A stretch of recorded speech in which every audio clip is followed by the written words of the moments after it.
Welcome to the Sacred Dance Summit.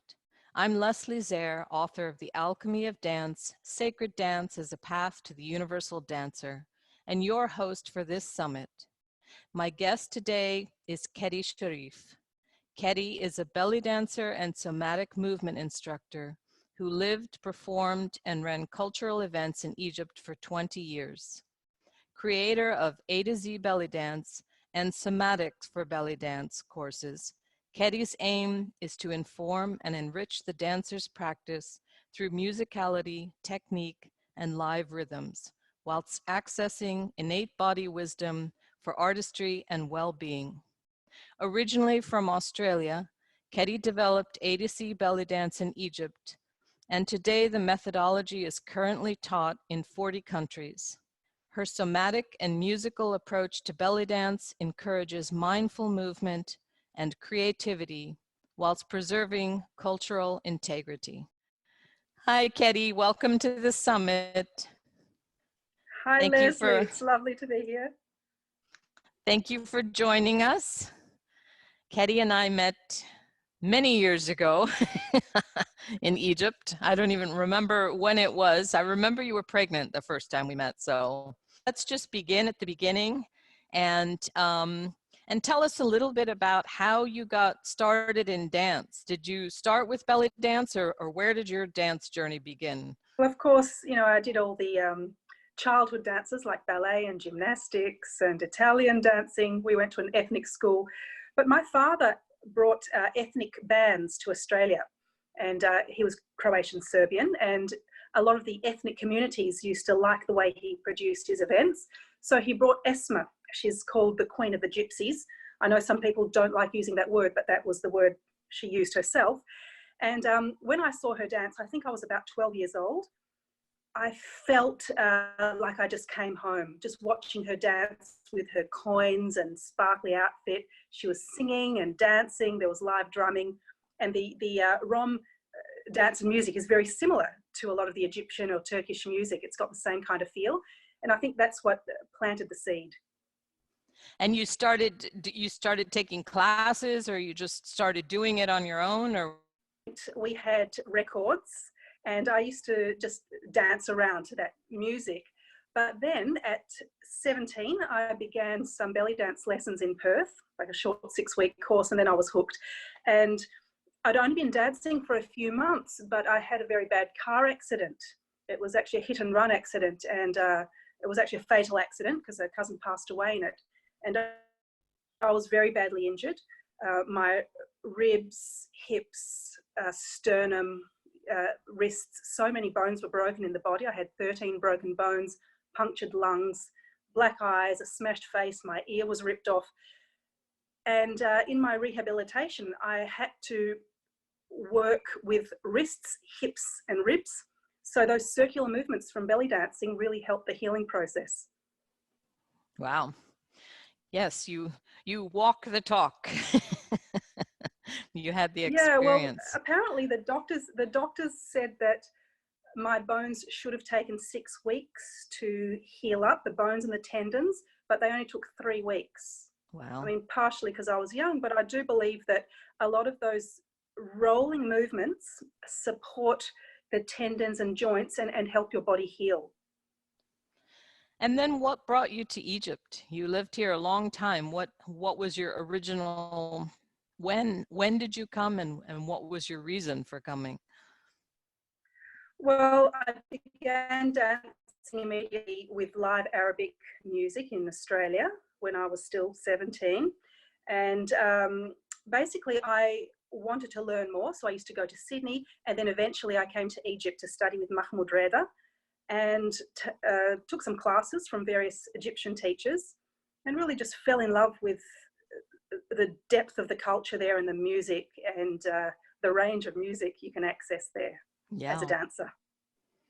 And you stayed once you drink from the Nile. That's right. You can't, because you were here like 20 years, I think, right? Or yeah, well, actually I was living there for 20 years. But I was traveling there for more because my first contract was when I was 23 years old in the Ramses Hilton as a resident dancer. Okay. And yeah, so that's some time back. That's 27 years ago because I'm 50. now. So, you know, we're going back 27 years in Cairo, Yeah. 20 living there full time permanently. Wow. Wow.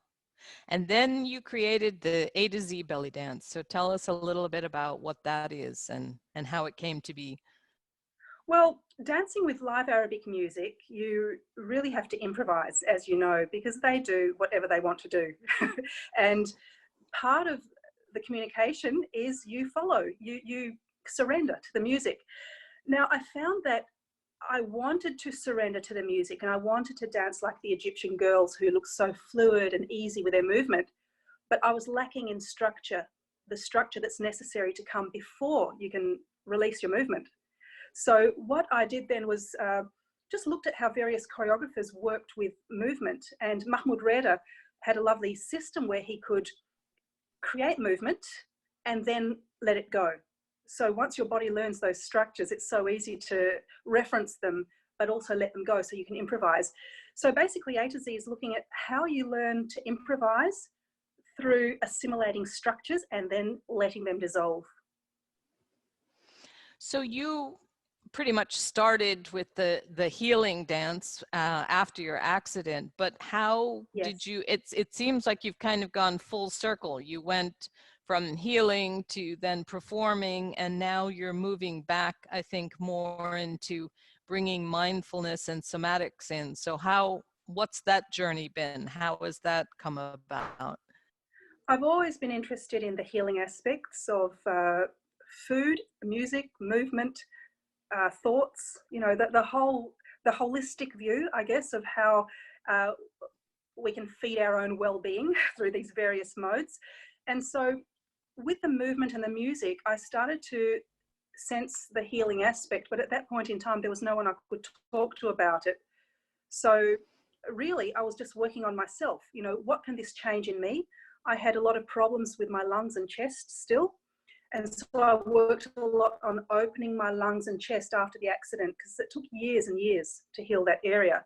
And then I realized it's an emotional thing as well. So, you know, just working on various parts of the body and the healing aspects was wonderful. But I also had a group of women that I was teaching. A lot of them were sexually abused when they were young, and they were more mature women. But it was an experiment run by a friend of mine, where she had a doctor, a nutritionist, and me as the dance teacher working together to assist these women in their healing journey. And that really opened my eyes to one of the biggest wounds, the feminine. And, you know, I had to bring everything I knew into that, although I was learning as I was going. I was by no means an expert.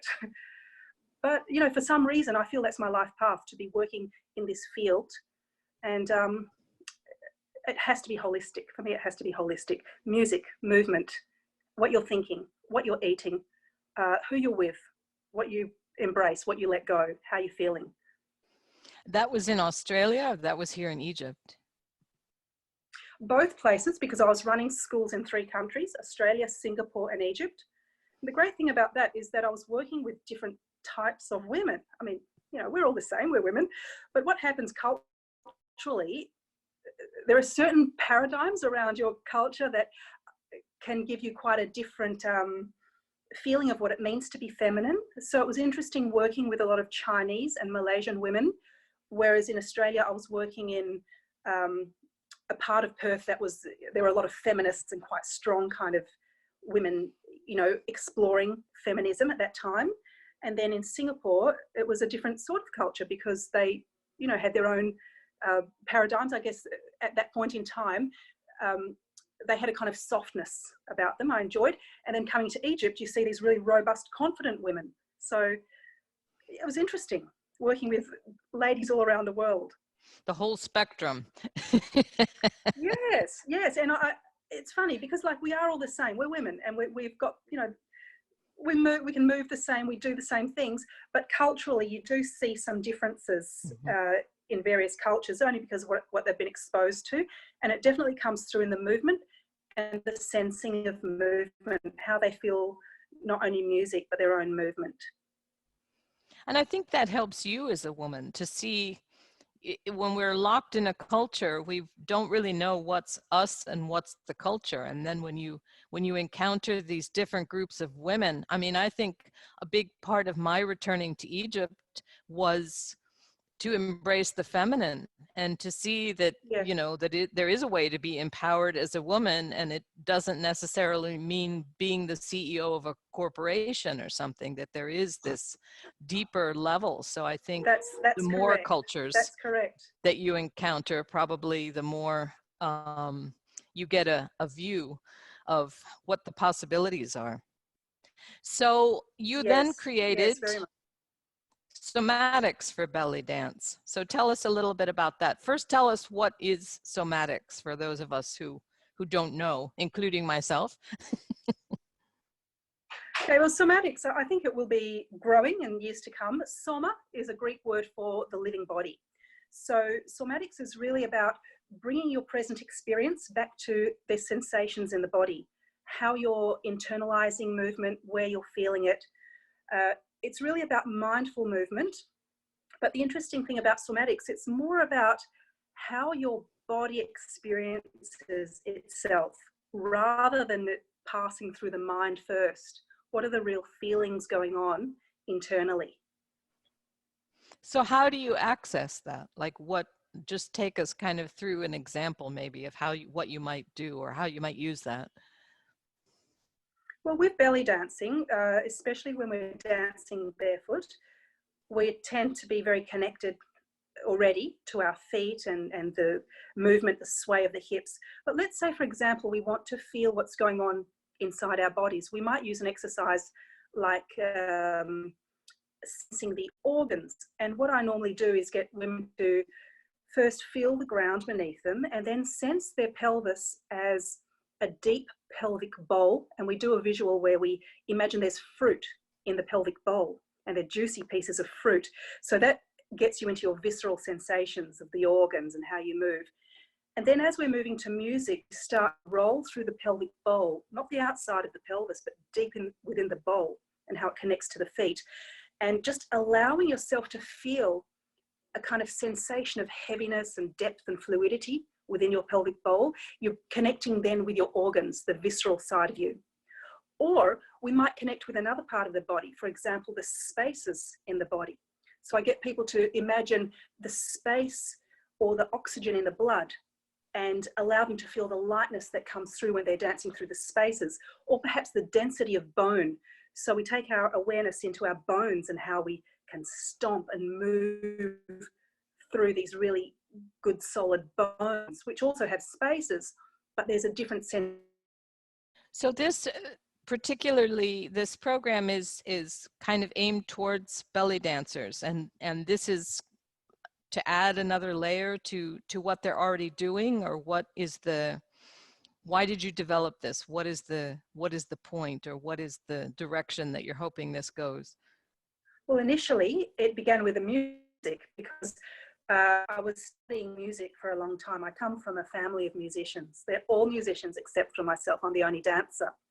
And in Egypt, I was always working with live music. In fact, my first performances at 17 were with live Arabic music. It was so hard to find a CD. So all my life, I've been working with raw live music and percussion, and of the music movement, various movements in the body. And I even ran a survey years ago of over 800 dancers worldwide, where we listened to certain recordings of solo Arabic instruments, and they recorded to me what they were experiencing, how they were moving. And in about 70% of cases, women were doing the same movements to these various pieces, which kind of indicates that, and if they weren't the same, they were very similar. It indicates there is a very deep music movement connection. So I wanted to go a little deeper and work out, why are we connecting and moving to various instruments in certain ways? Why does one part of the body want to respond where the other wants to be still? So that led me to somatics. And I went to America to study with Martha Eddy just recently, a few years back. And it was really about asking your body about the movement, asking your body where it wants to move and how it wants to move, and listening to the music and allowing the body to feel a resonance, the vibration with the music. And it makes belly dancers better dancers because you're in the music. You don't have to think, you're just feeling. I think that's so true. I mean, I feel that with music when I'm listening, that definitely certain instruments or certain types of music are resonating in different parts of my body. And so that's interesting that you had done that research. Yes. And It's very everyone interesting. I mean, agrees. even the Arabic orchestra with the elements, like you've got the percussion section, the earthy element, and after the percussions, you normally have the fiery instruments, the passionate ones. You might have the fiery, passionate kind of violins or the qanun, and then you have these watery, sensual sort of instruments, the oud, you know, you have this water and fire kind of energy. And then right at the end, you have the air element, the flutes, the ney. And so it's interesting how the band kind of organizes itself like that. And just by looking at the musician and how they're playing often gives us clues as to how our body can respond. Like if a violinist kind of works across their shoulders, it's kind of telling us to move there. Or if we're looking at the way the tabla player's hand is striking the drum, it really works with how our foot and hip are connecting to the ground, whether it's wanting to push out or in, doom. So yeah, it's all about listening and feeling, sensing, and not thinking too much. Yes, being embodied. Something that we've lost the ability to do, I think. You mentioned that that sort of one of your aims is to preserve the cultural integrity of belly dance. Let's talk about that a little bit, because I think you, having lived in Egypt for such a long time, I think you have a very good idea about what it is when it's in a culture that it originated in or came from. Yes, most of the people I studied belly dancing with were Egyptian women who were not professional belly dancers, because a lot of them were friends, you know, I used to jam with. And also I did this in Turkey because I lived in Turkey for a while. And every morning, you know, the women would put their tape on and start dancing. So I learnt a lot with the women from the country itself. And I love the way they feel the music. I love the way they're connected their bodies so deeply.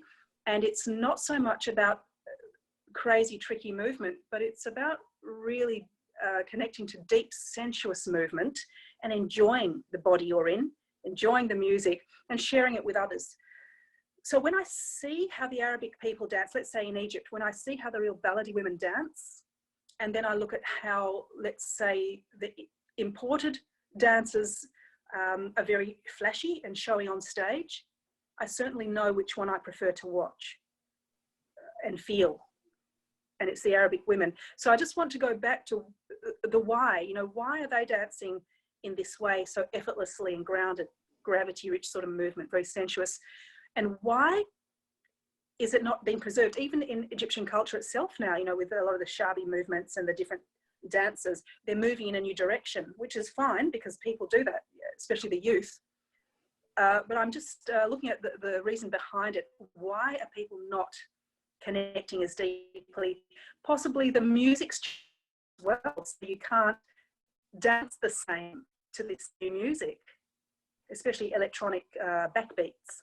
But I think it's important to preserve what it was. I mean, that's fine to have something new, but let's not lose the other more fluid and more grounded type of dance as well, because it is important. As you learned, it's about being in your body and working with those women, especially who possibly were abused and maybe holding things in their body. I think it's an excellent way to release that if you can get into it. Yes, it's very liberating. Those free movements and improvising is very liberating. I remember Farida Fahmy said the Egyptians improvise in dance because that's what they're used to in life. They're great improvisers. They'll take anything and they'll improvise with whatever they had. Absolutely. Some guys, their car broke down and all they did was get some old sock and wrap it around the fan belt, and that was it. They're off. They're good at improvising, and I think improvising is a good skill for us all to learn in life. And to improvise, you've got to trust your body as well. Yes. You need that certain trust that comes through the gut feeling, the sensations in the body. And I think that matches up with when you need to improvise with dancing. You need to learn to trust your body. And how do you do that? Firstly, you need to be able to sense what's going on in the body. And secondly, it's useful to have some structures that your body has learnt through the neural pathways to reference. So when you're feeling a certain rhythm or movement wanting to come on, you've got some sort of a structural reference within the cells that then lets you confidently deconstruct movement and just improvise. And I think that's probably especially important for someone who's not from this Egyptian culture, because I think as an Egyptian, you've been around it. Your relatives are dancing, your mother's dancing, you're seeing people, you're hearing the music. But when it's not sort of genetically there, then you probably do need to infuse it into your body in a different sort of way. So you would have to learn it. You'd have to. Yes, and you know, yeah, and the East and West, with our cultural conditioning, we do learn in different ways. The West often learns, you know, through that left brain, and the East through the right brain. I noticed that when I'm in Egypt, dancing with my, you know, fellow dancers, whether they're professional or they're home style dancers, they're usually very strong on the hip. They're articulating in the left side very strongly. Whereas in the West, often the girls are quite strong in the right side. Now, I'm not saying that's all the time, but it's predominant. Usually the West is right hip led or strong in the right, but the Egyptian girls are way stronger in the left side. And you can see this even in Mahmoud Reda's dance training. He had to condition his dancers to become stronger with a right foot lead, because they were already, the girls were already quite strong in the left side. Wow, that's interesting. Yeah.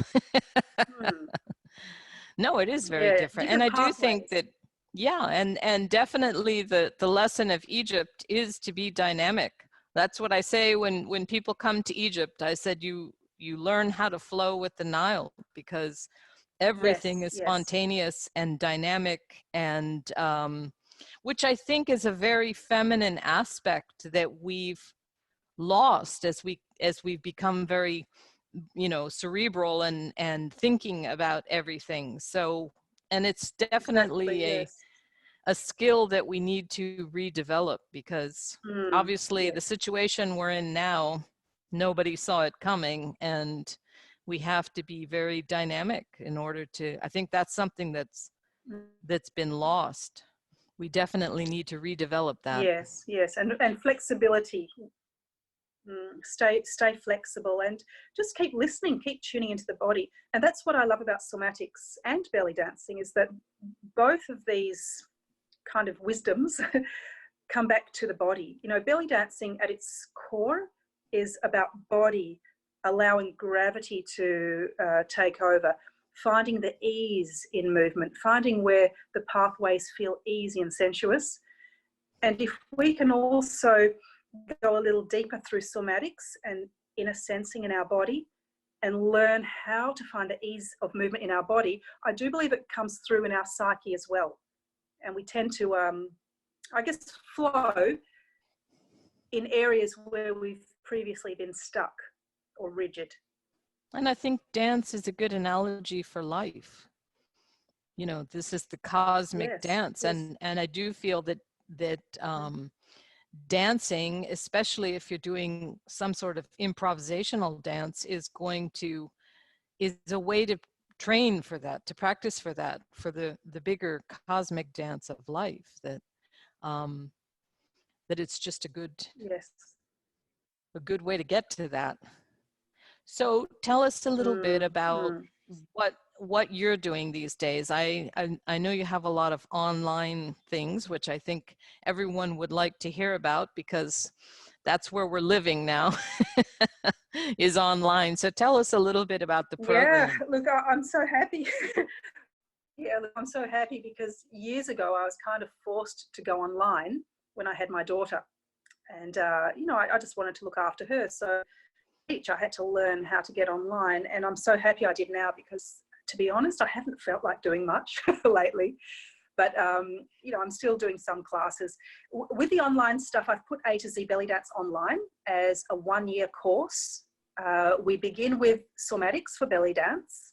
Then we progress on to something called Core Essentials, which is kind of like 120 belly dance moves, sort of pared right back down to their somatic fundamentals. And then people do the AtoZ Original and the AtoZ Advanced, and then if they wish, the teacher training. And AtoZ, again, it's basically finding patterns that are intrinsic in the music and the Egyptian movement, and making those patterns easy to assimilate in the body, so that once you learn the pattern, you add your own depth and layering of movement. So let's say you love figure of eights, for example. Any of those routines can be absolutely full of figure of eights if that's what you choose. It's all about where is the weight, where is the sensing, and what's the geometry of the pattern we're making. A bit like yours, Leslie, you know, with your beautiful geometric patterns, the way our patterns reflect the cosmic patterns. Yeah. Yeah, it's all there. It's in the music, it's in the movement. I agree with you 100%. Yeah, I think we're all saying the same thing in different languages, which is nice. Yes, that's right. It gives variety. Yes. So, but ultimately there is something out there that we're all tapping about. So with the online, I do have a free Facebook group where I'm just doing short 10-minute sessions twice a week, and they're based on belly dance and somatics and well-being. Anyone's free to join that. And otherwise, I'm working with my lovely percussionist partner, Sam Nascimento, who does a lot of gorgeous Egyptian rhythms, but he also comes from a Latin music background, so he merges the Latin and the Arabic, but of course he's Arabic himself. So yeah, we're having lots of fun with that drum dance. Yes, I've seen some of your videos on YouTube.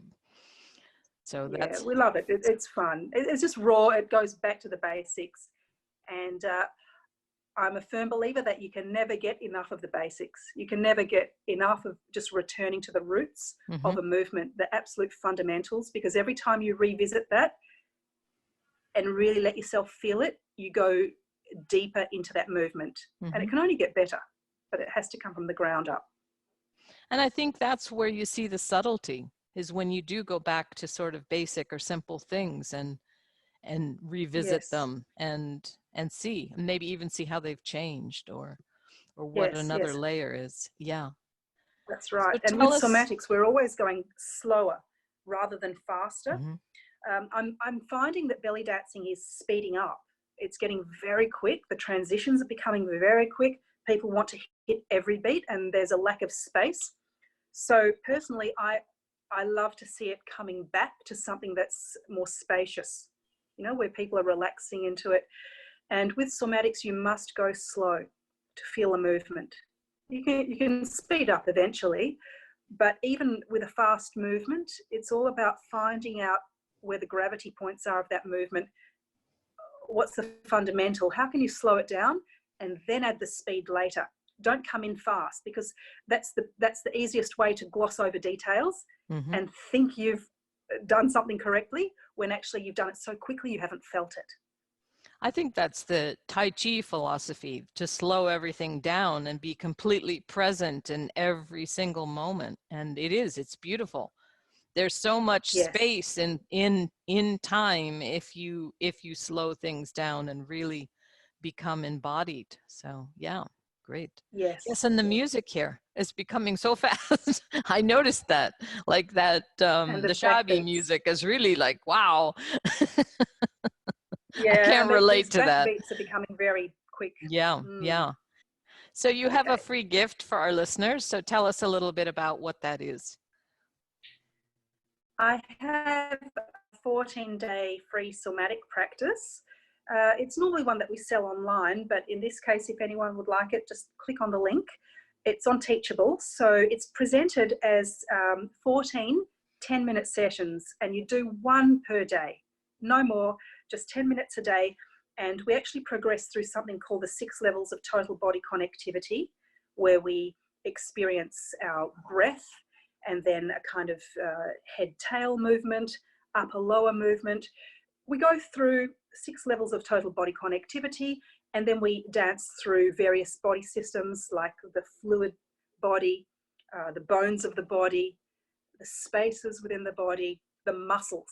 So we're kind of looking at different elements, and finally we have a really nice relaxing practice at the end. That sounds great.